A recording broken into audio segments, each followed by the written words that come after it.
Signs of the second coming are all around us. So why are so few people talking about it today? We'll explore that question and more in episode 43 of Adventology entitled Signs of the Second Coming. Welcome to Adventology, the podcast dedicated to helping you find answers to the big questions of life so that you can live a life of influence that ultimately impacts the world for eternity. Each week, we will explore a different chapter in the story of humanity that centers around Jesus Christ and culminates at his second coming. Whether you know Jesus already or are simply curious about what the Bible has to say about the end of the world, this podcast has something for you. Here now is the host of Adventology, Travis Walker. I don't know about you, but as I observe the spectrum of Christianity today, I find it strange that so few people are talking about the second coming of Jesus. I mean, think about it for a second. Of course, we would expect the non-Christian and secular world to scoff at the idea of the sudden appearing of the Son of God in the clouds of heaven, but certainly not professed Christians, right? I mean, one only needs to read one book in the New Testament to find multiple references to this climactic event. But read and studied collectively, the New Testament is nothing but a megaphone pointing to the hope of glory the early believers had their hearts set on. How is it then that the posterity of the Apostolic Church 2,000 years later could have any less interest in the second coming of Jesus than those living in the first century? Especially when we take into consideration that everything Jesus and the apostles told us to be looking for just prior to his return has already happened, or is happening right before our eyes today. Why the silence? If you think about it, the only reason not to be talking about the second coming of Jesus is if you are not interested in it. Just think about what Jesus said in Matthew chapter 24. Take heed that no one deceives you, for many will come in my name saying, I am the Christ, and will deceive many. And you will hear of wars and rumors of wars. See that you are not troubled, for all these things must come to pass. But the end is not yet. For nation will rise against nation, and kingdom against kingdom. And there will be famines and pestilences and earthquakes in various places.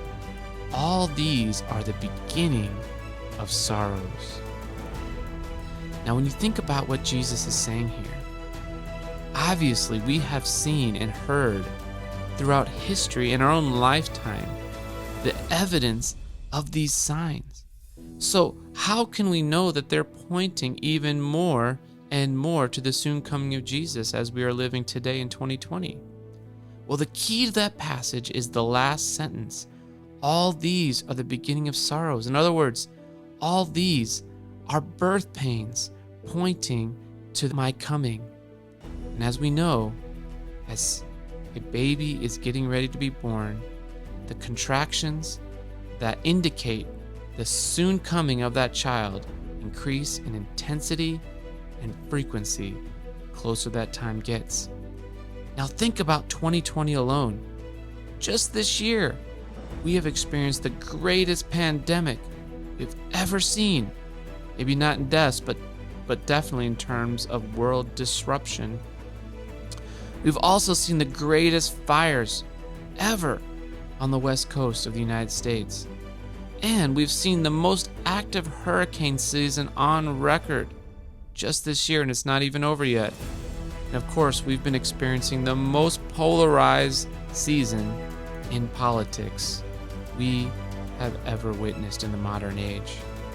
And yet when you look around at the Christian world, the focus is not crying aloud, Jesus is coming soon. The Christian world is seeking the approval of the great men and women of the world rather than God. This fact alone should make you begin to question what Jesus meant when he said, take heed that no one deceives you, for many will come in my name saying, I am the Christ. Could the deception of the last days have something to do with a wrong focus on aligning ourselves with the kings of this world rather than the King of heaven?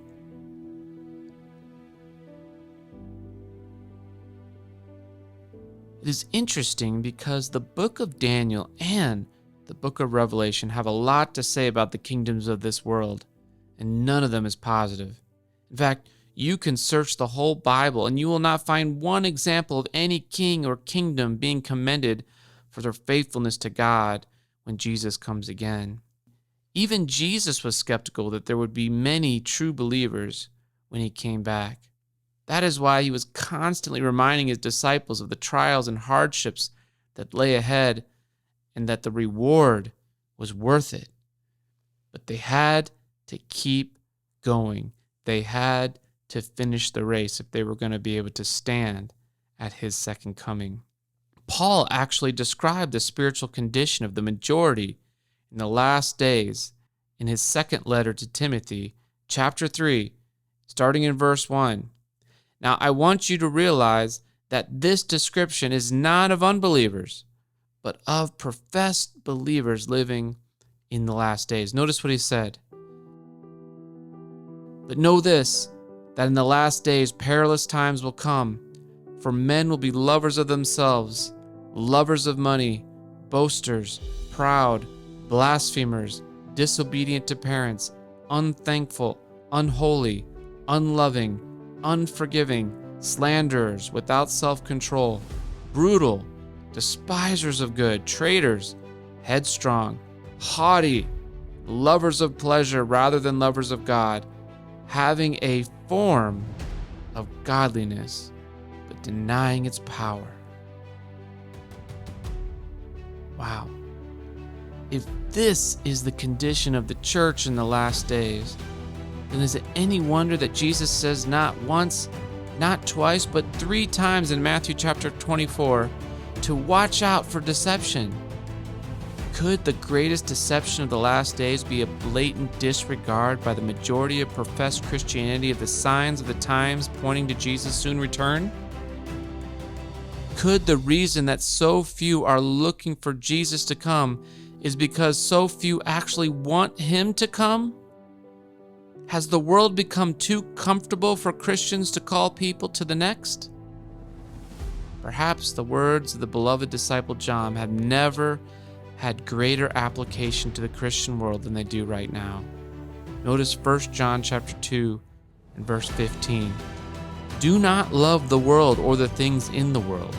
If anyone loves the world, the love of the Father is not in him. For all that is in the world, the lust of the flesh, the lust of the eyes, and the pride of life, is not of the Father, but is of the world.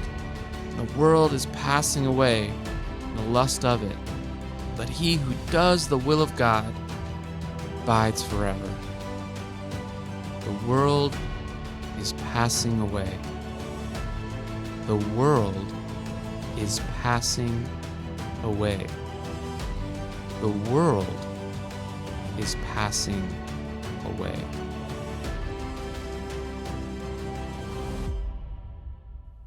All the signs in nature and society are telling us this. Intuitively, even unbelievers know something isn't right.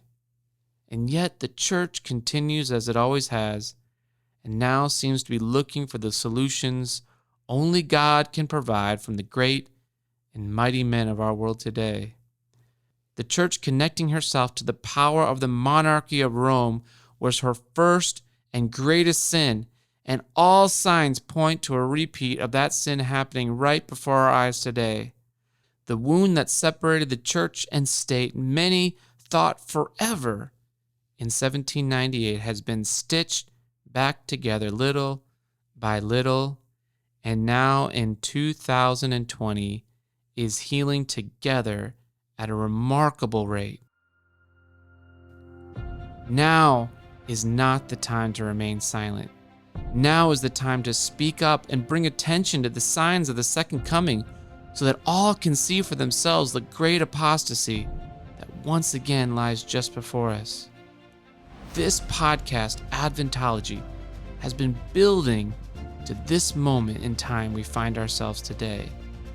Starting October 16, Adventology will be streaming its first ever live seminar called Signs of the Second Coming, and it's going to be on video. streaming out through Facebook Live and YouTube to the world. So if you have been blessed by this podcast and would like to be a part of the movement helping others to be ready for Jesus, well then can I just encourage you to head right over to signsofthesecondcoming.com/Adventology and register today. That's Signs of the Second Coming, spelled out, Second Coming. And while you're there, you can not only just invite your friends, but you can also share a link on your social media inviting others to join in. Signs of the Second Coming will be a 13-part series you won't want to miss, starting October 16 and running through October 31st. We'll be taking the best of Adventology and sharing it with those you care about, your friends, your neighbors, and your community. Friend, Jesus is coming soon, and I believe many will be ready as long as there is someone to tell them to get ready. Because one day soon it will be too late to tell anyone. One day soon the world's destiny will be set in stone, and there will be no second chances. Therefore, now is not the time to look to politics or politicians to save us. Revelation is very clear on what their fate will be in the end. Notice what it says in chapter 6, starting at verse 14. Then the sky receded as a scroll when it is rolled up, and every mountain and island was moved out of its place. And the kings of the earth, the great men, the rich men, the commanders, the mighty men, every slave and every free man hid themselves in the caves and the rocks of the mountains, and said to the mountains and rocks, Fall on us and hide us from the face of him who sits on the throne, and from the wrath of the Lamb. For the great day of his wrath is come, and who is able to stand? Who is able to stand? How will you be able to stand? Will you? Can you imagine what it will be like to look up into the clouds of heaven, into the piercing eyes of the Son of God? What would you say when he asks you for account for how you lived your life? What would be your excuse if you remained silent and the signs of the second coming were all around you, proclaiming his coming was near? Thankfully, it's not too late to wake up and get ready. He says, Behold, I stand at the door and knock. If we let him in now, he promises to empower us to speak with the voice of an angel, the everlasting gospel of peace to a world who may not think they need to hear it. But there will be some who listen and are ultimately saved from the wrath that is to come. Then we will have nothing to fear in the day of his coming. We will gladly rejoice and listen to him say to us, Well done, good and faithful servant. You who have been faithful over a few things, I will make ruler over many. Enter into the joy of the Lord.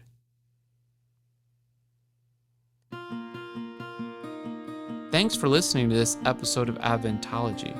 Our goal in this podcast is for you to be ready for Jesus. And the best way to be ready for Jesus is to spend time getting to know him. Knowing Jesus is everything. And that is why we spent the time today studying the signs of the second coming. For an even deeper experience with this topic, I want to encourage you once again to register for our upcoming seminar, signsofthesecondcoming.com/Adventology. Remember, it starts on October 16, so it's not too late to plan to attend and invite your friends. All right, well, I enjoyed our time together today, and I look forward to seeing you back here on our next episode of Adventology. Until then, Maranatha.